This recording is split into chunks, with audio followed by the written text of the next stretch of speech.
Let's get to know our featured speaker. Mick White, founder of the 100-Year Manifesto, helps purpose-driven people succeed not only in their business, but also in every area of their life.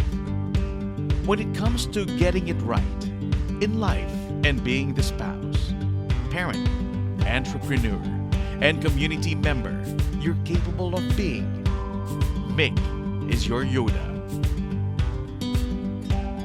His 25 years of experience in the life insurance industry, along with his critical thinking, tough questions, and authenticity in leading by example, help people transform their lives and live their best life ever.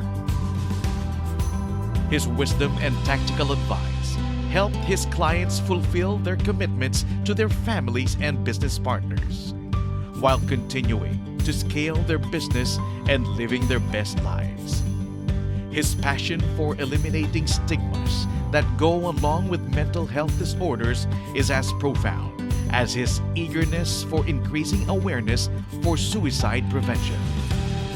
His stories have been featured in Tech.mn, CBS World News, Coffee and Closers, and the 12-Week Year. He has been an international speaker for Laugh Asia. Let's all listen to Mr. Mick White. My mom died. She was there one day and not there the next. June 13th, 2011. Everything in my life changed. My mom died from an accidental overdose of aspirin.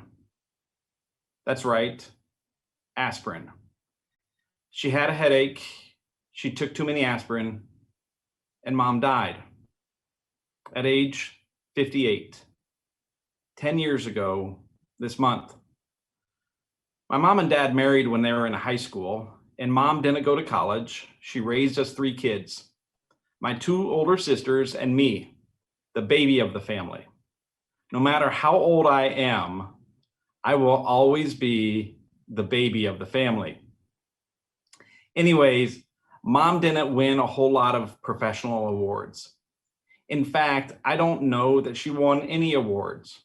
She was a grocery store clerk, and eventually she worked at my dad's insurance office. For 18 years, mom was dad's secretary and office manager. Dad's been selling life insurance since I was 6 years old, and he's still selling it today at age 70. And mom started working with him when I was about 10. 11 years later, when I was 21, I graduated college and I started in their office. And I worked alongside both my parents for 9 years. Can you imagine that? Most of the time, it was just the 3 of us, and we drove 3 separate cars to work. It was amazing, and I loved it. It was definitely some of the best years of my life, most of the time. I had to fire my mom once, but that's a different story for another day. Eventually, I moved to another state and started up my own agency. And when mom died, I'd been in the life insurance industry for 15 years. I'd sold a lot of life insurance. I'd delivered a lot of life insurance death benefits to clients, to the widows, to the children. This time though, this was the first time I was on the other side of the table. Dad wrote the life insurance policy on mom that my sisters and I received. He delivered a check to us kids, a policy that had been in place for 15 years, a check that we didn't want to receive. What we wanted was our mom, not money. I loved selling life insurance and being in the life insurance industry until that day. That day, that summer, that year was difficult. For the first time, I experienced what it was like for so many of our clients. Confused, sad, worried, grieving. I missed my mom all day, every day. wishing that I could give back the life insurance proceeds.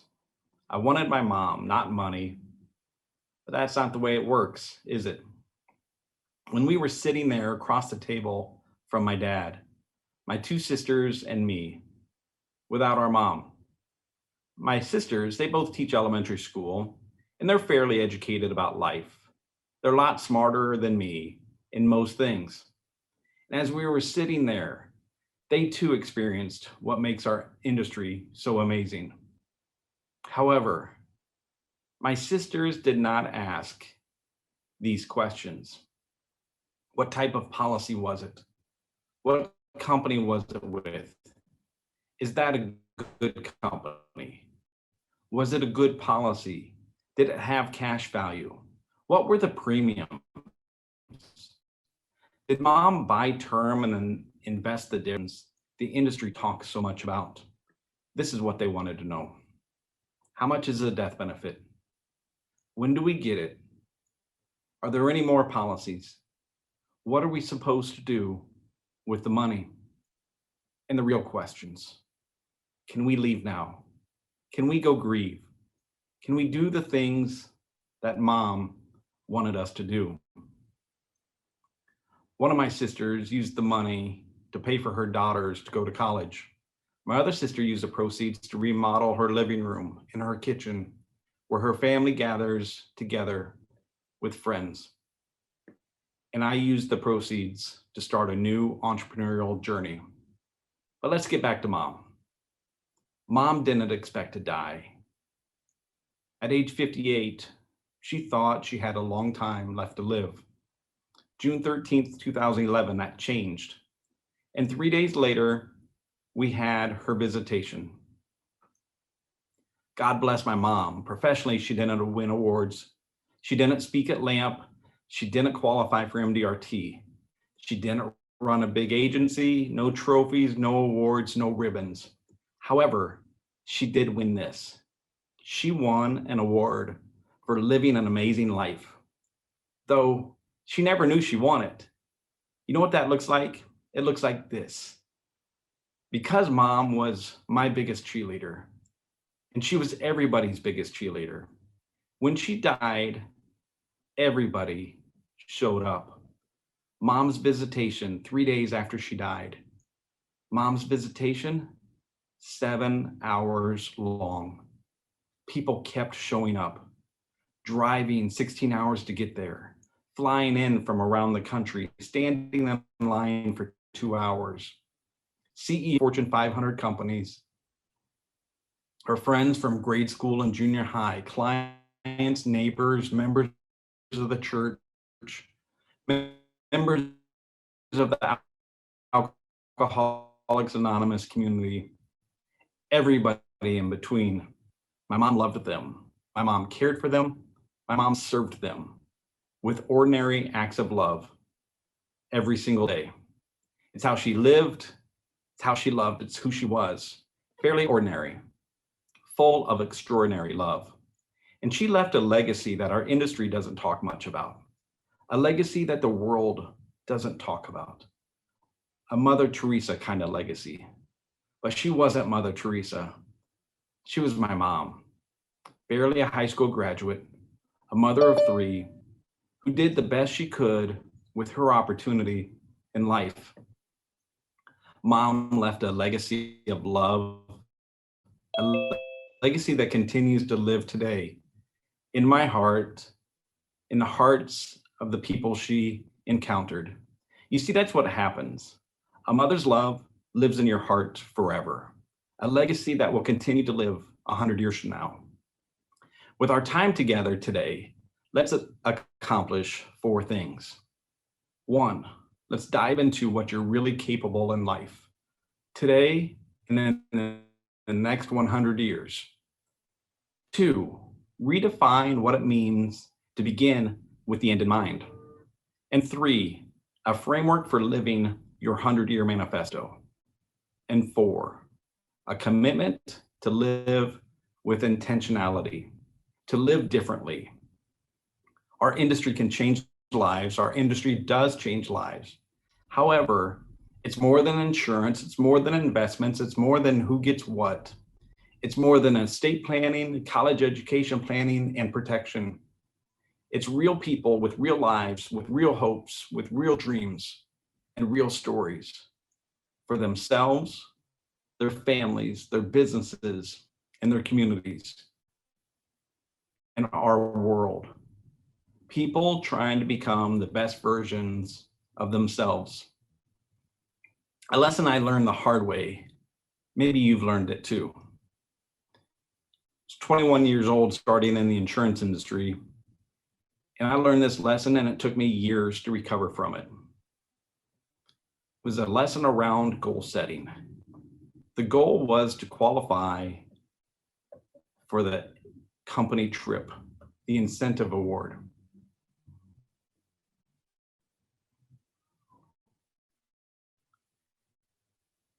And as a 21-year-old, I did it. Most of the people who qualified were old enough to be my parents. Year one, Mick White, New Agent of the Year. Year two, the manager gave me the same goal, qualify for the company trip. I didn't qualify. I wasn't even close. Why not? The goal wasn't exciting to me. It was their goal, not my goal. I made $58,000 in my first year in 1997. I bought a car, I bought a house, and I got a dog. Now what was I supposed to do? Their goals didn't excite me. And instead of talking about what I was capable of being, of what I was capable of accomplishing, I had the same company goals as everybody else. Instead of talking to me about how I could make $250,000 and give away $150,000 as a 22-year-old. The incentive was to go on a company trip. And it took me years to figure out that the more money I made, the more money I could give away. And if I picked a financial ceiling, a number, if I picked a number and if I made more money than that number each year, I could give away 100%. What if I made $500,000 a year? By the time I was 30, I could give away $20,000, $200,000, or $300,000 a year. I listened to what their goals were for my career and not what my goals were for my life. Had they tapped into what I was capable of being, I would have crushed their goals. Instead, that year, my second year in the business, I told my dad and my mom at the dinner table that I was going to leave the industry. That's how unmotivated I was. I wanted to quit. I told them I was going to quit. I was disconnected, unmotivated, and unhappy. The next morning, after I had told them over the dinner table what I wanted to do, the next morning I got up and I went back into the office. Not because I loved it, but because somehow I felt that's where I was supposed to be, that I was called to be an entrepreneur. And it took me years before I started feeling like I was becoming the person I was capable of being. What are you capable of today, tomorrow, this year, 100 years from now?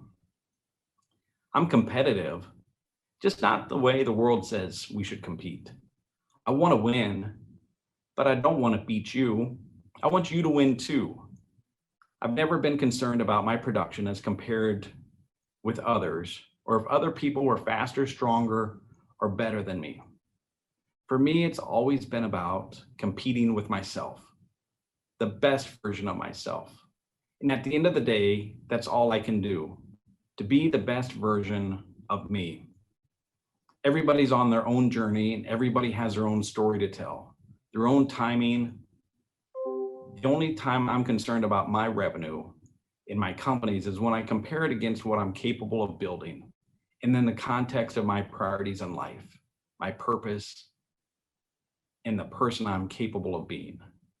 A good way to accomplish everything you want professionally is to lose everything you have personally. That's right. You can accomplish everything you want professionally by losing everything you want personally. Working 70 hours a week is no badge of honor. What I've learned over the years is this: I make a really lousy Bonnie Godsman. I make an even worse Susan Lee. I'm no Ed Deutschlander, nor am I John Byer, but I'm pretty good at being Mick White when I let myself be me. And when I find people who want to be the best versions of themselves, I'm all in. My mom was really great at being herself. That's why people loved her. One time we were on the phone, her and I was trying to convince her to eat more food. She was a tiny lady. She weighed 88 pounds, and I was always trying to get her to eat more. So one day we had this conversation and it went about 10 minutes long. And it was about Twinkies of all things. She was convinced that Twinkies were really healthy for you. And she was convinced of this because, get this, she was eating banana Twinkies. We went back and forth about whether or not they were healthy. Mom trying to explain to me that there were bananas in them. Me trying to convince her that they weren't real bananas. This went back and forth for a while. And then as a good son, I said, Mom, you're right. Just eat more of them. And that's why people loved her. She was herself 100% of the time. And she lived her 100-year manifesto. Mom was known as the Orange Lady. That was actually her email address, the Orange Lady. Everything she had was orange. Her car, her phone, her clothes. The more orange, the better. And it didn't need to match, as long as it was orange. And when she died, all the local flower shops, they sold out of orange flowers. Her visitation and funeral overflowed with orange. And 10 years later, people still send me pictures of orange sunsets, letting me know they were thinking about my mom. That's impact. That's owning what you love, not being bashful about who you are, even if everybody else doesn't share your affinity for the color orange. If 10 years after you die, people still see your favorite color and they think of you, you did something right. For me growing up, Mom's love of orange was a bit much, but Mom loved it and she was just being herself. Living your 100-year manifesto is being true to yourself, not what other people want you to be, but who you were born to be. Which begs the question, who were you born to be? When Mom died, I'd been engaged to my fiance for a month, a whole month. And a couple months later, we were married. October 29th, 2011. The wedding day was tough.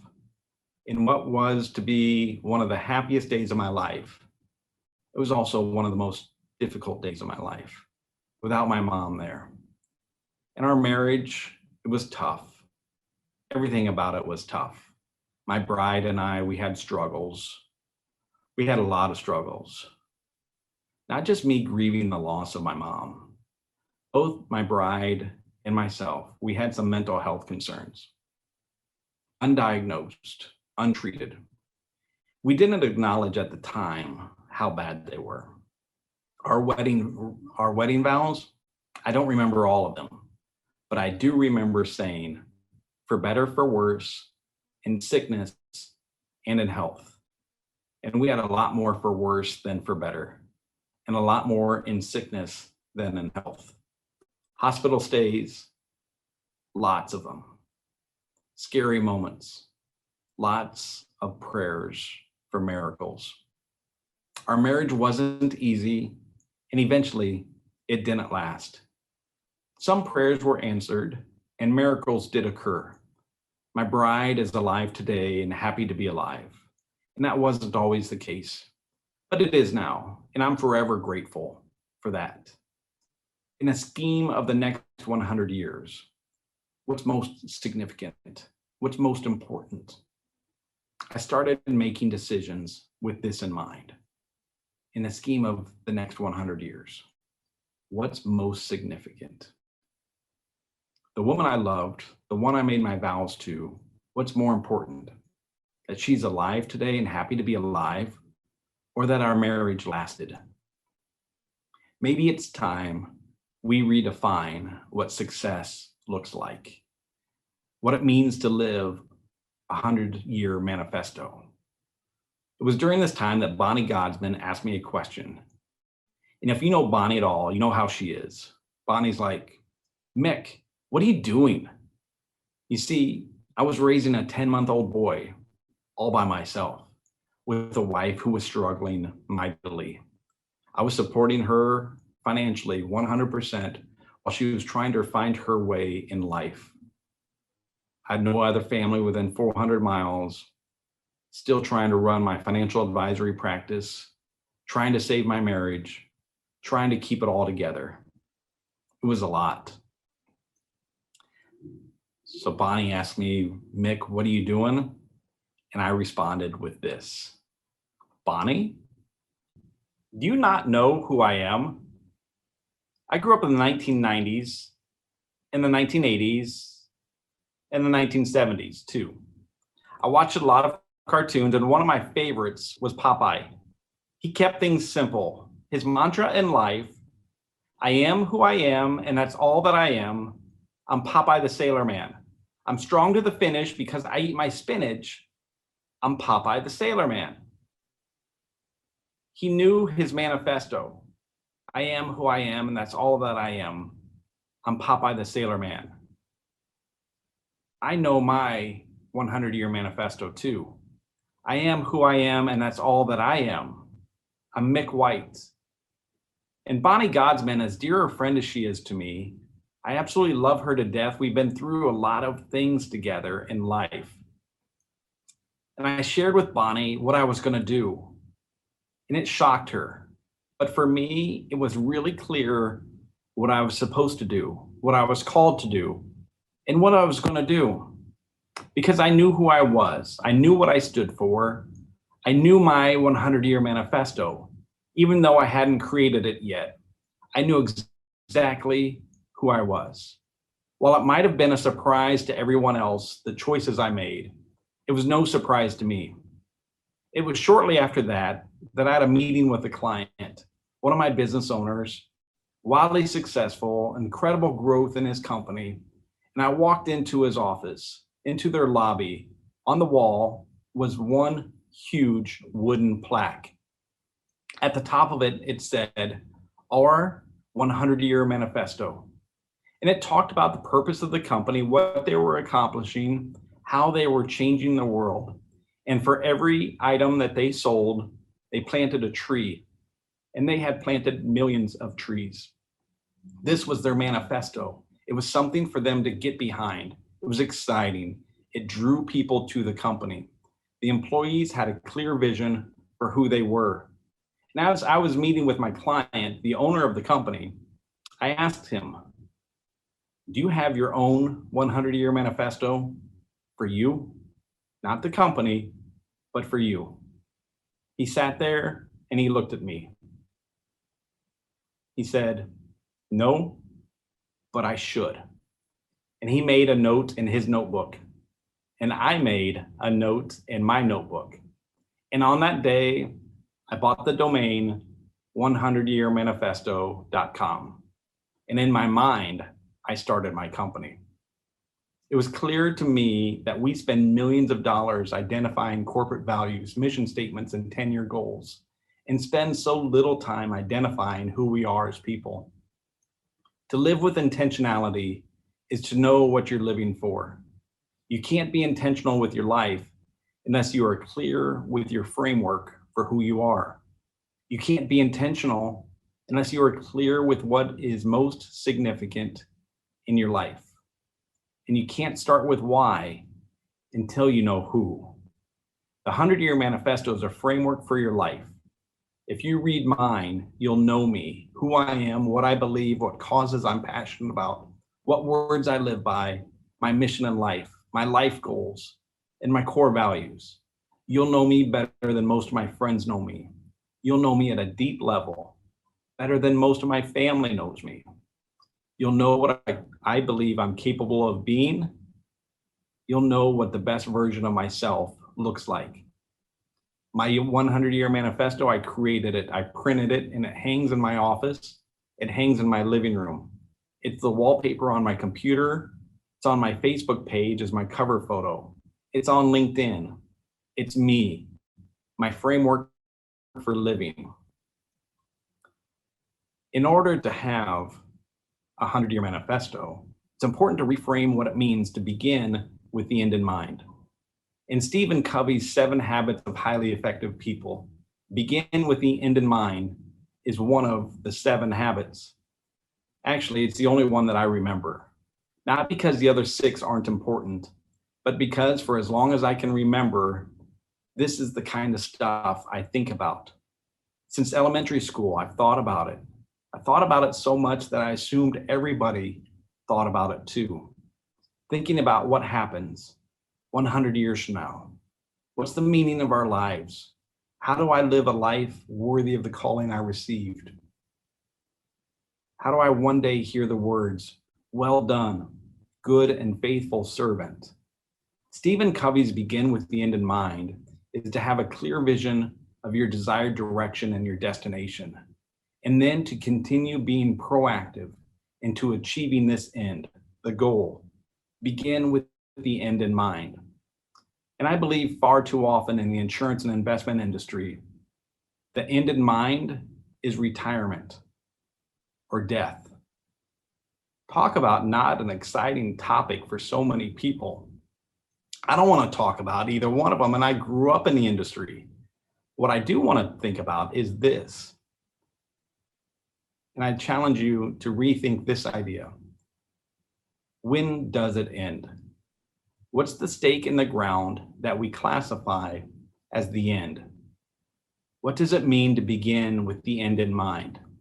And what would it look like if we worked with people who, instead of working for retirement or planning for life until death, what if they lived and planned with a 100-year manifesto mindset? Now, how did we come up with 100 years? Well, it's a bit arbitrary. The 1-year manifesto didn't really seem too inspiring. And the 1 million year manifesto seemed a bit braggadocious. Somewhere between focusing on your daily planner and thinking about eternity. 100 years seems like a good place to start. One day isn't long enough. Eternity is tough for me to wrap my head around. At any rate, it's long-term thinking, 100-year thinking. Have you heard about the clock of the long now? That's right, the clock of the long now. It's also called the 10,000-year clock, which is easier for me to pronounce. It's a clock deep inside a mountain. The clock is hundreds of feet tall, and the inventor of it said this: I want to build a clock that ticks once a year. The century hand advances once every 100 years. And he went on to say, I cannot imagine the future, but I care about it. I know I'm part of a story that starts long before I can remember and continues long beyond when anyone will remember me. I sense that I am alive at a time of important change, and I feel a responsibility to make sure that change comes out well. I plant my acorns knowing that I will never live to harvest the oaks. A 10,000-year clock. That is 100 100-year manifestos from now.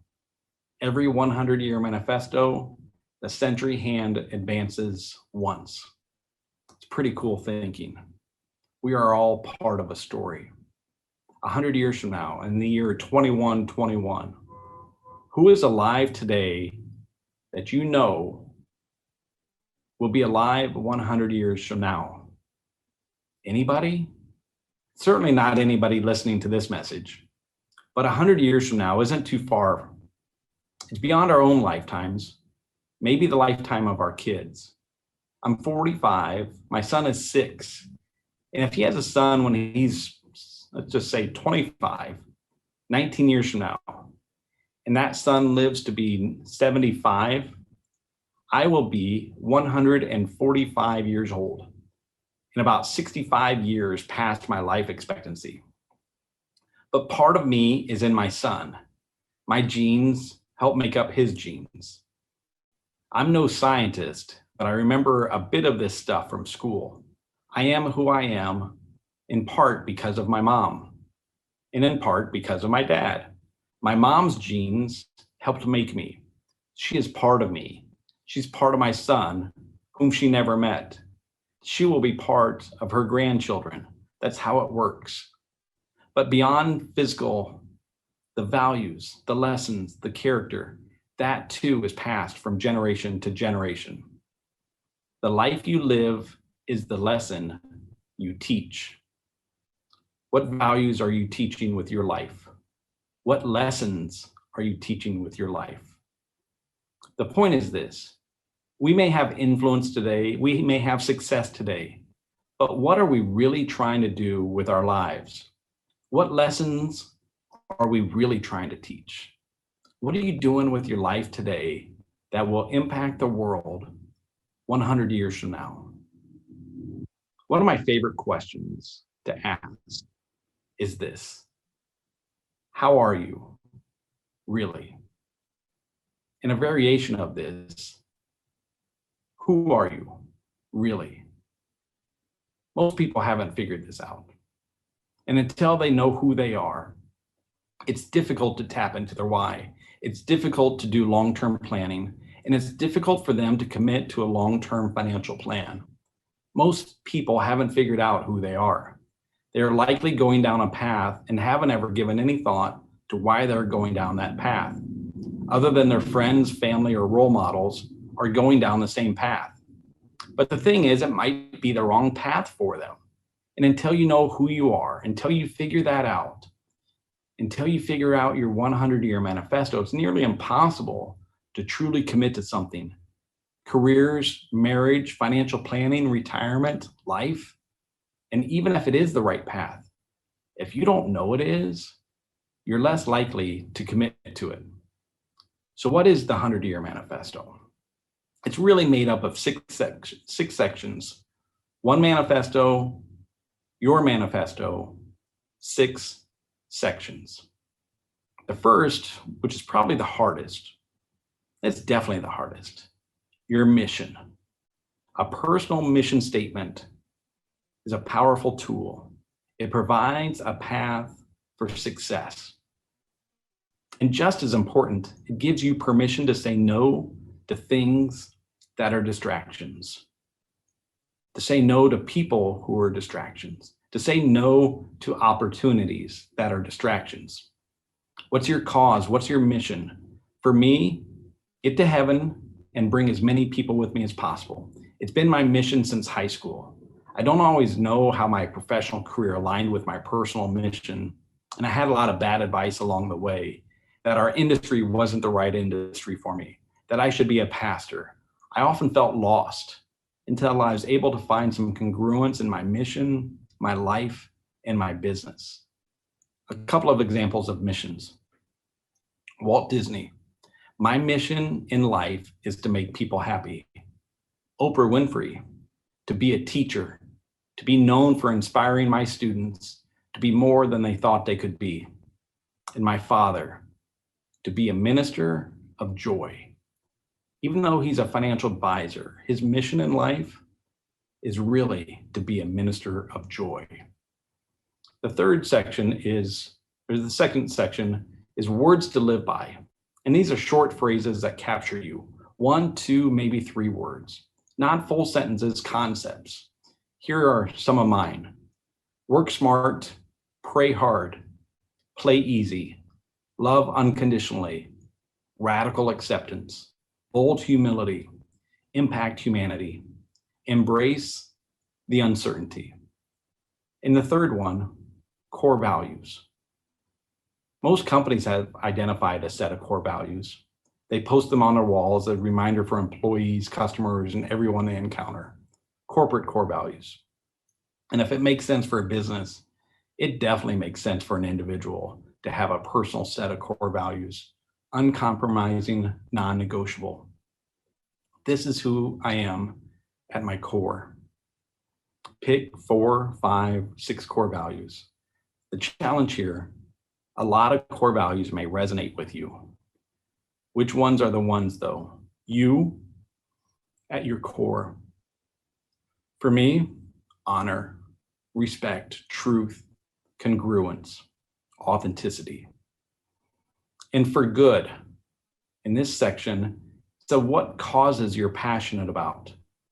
What causes do you serve? For me, ending stigmas around mental health disorders. And I'm really passionate about suicide prevention and awareness. Wherever you are, find a cause worth serving, something bigger than yourself. It's not about what you do, it's about why you do what you do. And ultimately, it's about who you do it for. The 5th section is life goals. And this section is probably the one we're most familiar with. For me, these goals aren't measurable. They're goals that aren't going to change. You're not going to put your 2021 goals in here, but maybe your goals around business and life. For me, to be the man, the father, and the husband God created me to be.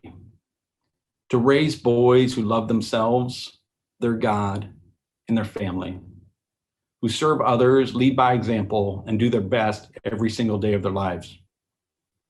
To build a business allowing remote work from anywhere in the world. To create 100 million year impact through the 100-year manifesto. Your life goals, make them yours. And lastly, your guiding principles. When life brings uncertainty through events, circumstances, difficult moments, having a compass to guide your decisions is critical. The framework might include quotes from famous people, like theologian John Wesley. Do all the good you can by all the means you can, and all the ways you can, and all the places you can, at all the times you can, to all the people you can, as long as you ever can. Or you can never go wrong doing the right thing. It might also include a handful of scriptures, such as, to whom much is given, much is demanded. These meaningful quotes provide a framework for decisions, for focus, for structure. And once you do those 6, circle back to your mission. Make sure it's 100% yours. If I have a framework for living, I make better choices to live life on purpose. And when life happens, I already know how I'm going to respond. Everyone around me knows how I'm going to respond. I'm going to respond according to my 100-year manifesto. If I have that framework, it changes how I parent. It changes how I run a business, how I live my life, how I love my kids, how I do unto the least of these. The 100-year manifesto is different. I'm different, you're different, we're all different. And either we're really onto something and the 100-year manifesto is brilliant, or we're really off here and the 100-year manifesto is a really awful idea. But based on our company's success, I'm betting on the former. We're really onto something. We're all different. We all have our own reasons for being. Tap into that. Tap into your unique 100-year manifesto. It's bigger than being a financial planner or leading a firm. It's bigger than winning industry awards. It's bigger than even your own life. It's your purpose, your legacy, your impact 100 years from now. So like the dog that caught the car, now what? Now what do you do? Once I have my 100-year manifesto, now what do I do? I was in counseling a handful of years ago when I was going through a lot of this stuff in life. And my counselor, let's call him Bill. You know why? Because that's his name, Bill. Anyway, he asked me why I was there. And I said, I want my wife to come home. And he told me that couldn't be my goal. And I told him that was my goal. And he told me that couldn't be my goal. And so then I tried to educate him on what SMART goals were. Specific, measurable, time-bound, action-oriented, and on and on. And he said again, it couldn't be my goal because I didn't have any control over it. Shocked, I sat there. I told him to write that goal in the corner of his notebook, that it was still my goal, but I was open to his ideas. And eventually I said to him, what's my goal?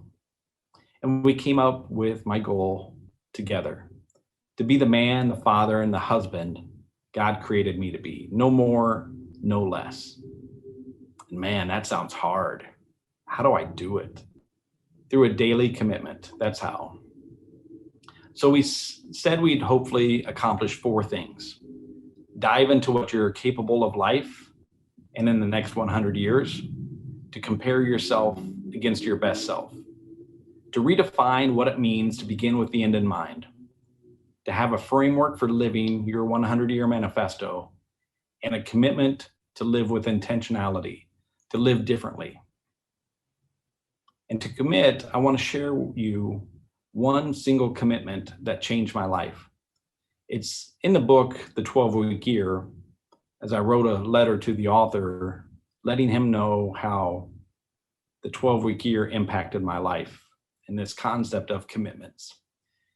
In fact, it impacted me so much, I brought him and his company to come speak to our company around vision and planning and strategy and this idea of commitments.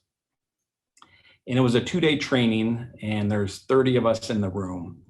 And on the second day in the afternoon, we stumbled upon this conversation around commitment and what we were really committed to. We had to commit to 3 things. And it was a room, 30 people in it, 29 other men, and me. And I didn't know these people very well. And we had to write down 3 things we committed to. I don't remember what the other 2 were, but I wrote down that I was going to call my mom every single day. And for the next 88 weeks, I called my mom every single day. And she answered the phone. And they were some of the best moments, some of the funniest conversations. And I'm embarrassed to say it wasn't always a highlight of my day, but I know it was always a highlight of her day. And so June 13th, 2011, I called her and she didn't answer. And that's when I knew Mom had died. I will never forget that commitment I made and how it changed my life, how it changed the relationship with my mom. One single, simple commitment each and every day, it changed my life. After my mom died, I came across this quote that she had posted on Facebook a couple months earlier. And I'm confident this would be my mom's 100-year manifesto. Maybe I wasn't put on the earth to do anything great, but do something ordinary out of great love. By worldly standards, my mom lived an ordinary life. However, she did it out of great love. And by my standards, by the standards of the people who stood in line for 2 hours at her visitation, for the 7 hours of people who showed up, by those standards, she lived an extraordinary life, full of great love. She lived out her 100-year manifesto. And today, I'm living my 100-year manifesto. You can live out your 100-year manifesto too. For my 6-year-old son, the question I ask him at the end of every day, after school, after sports, after we pray at night before we go to sleep, it's this: did you do your best? You see, that's all you can do, your best.